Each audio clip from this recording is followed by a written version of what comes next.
सुनाई देगी ये धुन, फिर से खुलेंगे ये दरवाजे और फिर से लिखी जाएगी ये पटकथा। क्योंकि ईरानी हार नहीं मानती, क्योंकि ईरानी कांटों पर चलकर नया रास्ता बनाती है। क्या ईरानी ने थोड़े समय के लिए छुट्टी ली थी? मैदान नहीं छोड़ा था। ईरानी ने लोकसभा की सीट भले ही खो दी, पर उनकी पटकथा उनके पास है। इस देश के सार्वजनिक जीवन में स्मृति ईरानी ने कठिन लड़ाई लड़ी, चमक भरी लपट के साथ जली, फिर तेजी से गिरी। क्या है इस राजनेत्री या यूं कहें अभिनेत्री की कहानी, आज हम आपको बताएंगे। इससे पहले हमारे पेज को लाइक सब्सक्राइब जरूर कर दें और बेल आइकन को दबाना बिल्कुल ना भूलें। नमस्कार, मैं हूं आशिका पटेल और आप देख रहे हैं न्यूज फ्रेम। क्योंकि सास भी कभी बहू थी की 29 जुलाई से दोबारा शुरुआत हो रही है। यह वापसी नहीं, पुनः प्रवेश है। यह स्मृति ईरानी की सुचिंतित सांस्कृतिक विजय है। तुलसी ईरानी को छोटे पर्दे पर फिर से लाए जाने को नॉस्टैल्जिया नहीं कर सकते। यह विमर्श का द्वंद है। कभी तुलसी टेलीविजन पर भारतीय संस्कृति की पहचान थी, अब दोबारा तुलसी की भूमिका में ईरानी शक्ति, उपस्थिति और व्यक्तित्व के भाव को चतुराई के साथ पेश करेंगी। वर्ष 1976 में दिल्ली के एक सामान्य परिवार में पैदा हुई ईरानी का राजनीतिक उत्थान किसी की कृपा का नतीजा नहीं था। उन्होंने शून्य से शुरुआत की। मैकडॉनल्ड्स में नौकरी करने से लेकर तुलसी वीरानी की भूमिका के जरिए प्राइम टाइम में राज करने तक उन्होंने मध्य वर्गीय भारतीय समाज को अपने साथ जोड़ लिया। समय के साथ वो राजनीति में जुड़ गई। शुरू में भाजपा पर नजर रखने वालों ने ईरानी को दूसरी टेलीविजन शख्सियतों की तरह खत्म हुआ मान लिया था, पर ईरानी ने अपनी कला को अपनी ताकत बना लिया। पहला चुनाव हार जाने के बाद भी उन्होंने हिम्मत नहीं हारी और 2019 के लोकसभा चुनाव में वो कर दिखाया जिसे बहुत लोग असंभव मानते थे। उन्होंने कांग्रेस के वंशवादी किले अमेठी में राहुल गांधी को हरा दिया। उन्हें जायंट किलर का तमगा मिल गया और इस उपलब्धि पर तालियों की गूंज भारतीय राजनीति में दूर तक सुनी गई। वर्ष 2014 से 2024 तक उन्होंने केंद्र में शिक्षा, वस्त्र, अल्पसंख्यक मामले और बाल विकास जैसे महत्वपूर्ण मंत्रालयों की जिम्मेदारी संभाली।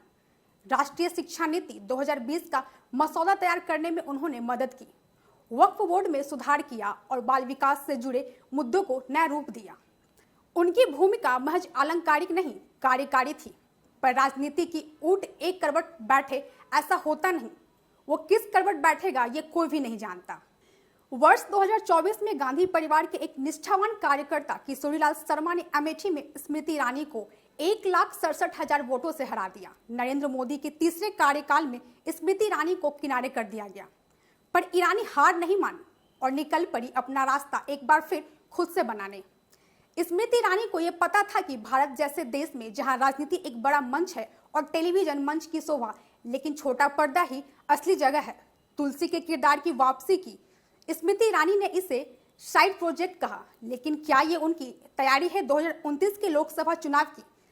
क्या 2029 से पहले स्मृति ईरानी अपने आप को देश की वही संस्कारी बहू बनकर दिखाएंगी जैसे कि वो पहले भी करके दिखा चुकी हैं, और राजनीति के धुरंधरों को फिर से पटखनी देंगी? ये तो वक्त ही बताएगा। जब भाजपा के कई कद्दावर नेता रिटायर होने के कगार पर हैं, तब स्मृति ईरानी रोमांचक, भाषापच्चू और अप्रत्याशित बनी हुई हैं और फिर से अपने आप को टीवी पर और राजनीति के मैदान में भी दमखम के साथ उतारने के लिए तैयारी कर रही हैं। भाजपा जिससे करिश्माई महिला नेत्रियों की अत्यंत आवश्यकता है, अपनी चमत्कार नेत्री को बैठाकर क्यों रखा है?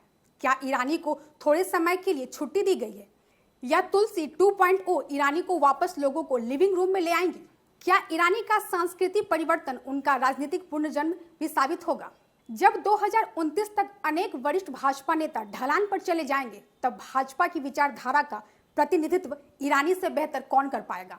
स्मृति ईरानी या तुलसी वीरानी महिला नेतृत्व के परिभाषित करती हैं, जो राहुल गांधी से मुकाबला कर सकती हैं और जो टीवी की दुनिया में फिर से अपनी पटकथा लिख सकती हैं। जिस पार्टी में गंभीर महिला नेत्रियों का अभाव है, उस पार्टी में स्मृति ईरानी सुषमा स्वराज की प्रभावशाली उत्तराधिकारी साबित हो सकती हैं। स्मृति ईरानी टेलीविजन पर सिर्फ अपने पसंदीदा किरदार को दोबारा निभाने नहीं जा रही, यह उनकी लंबी योजना का हिस्सा है। यह हास्य पर धकेल दिए गए एक सितारे की कहानी भर नहीं है जो सुर्खियों में बने रहना चाहती हैं।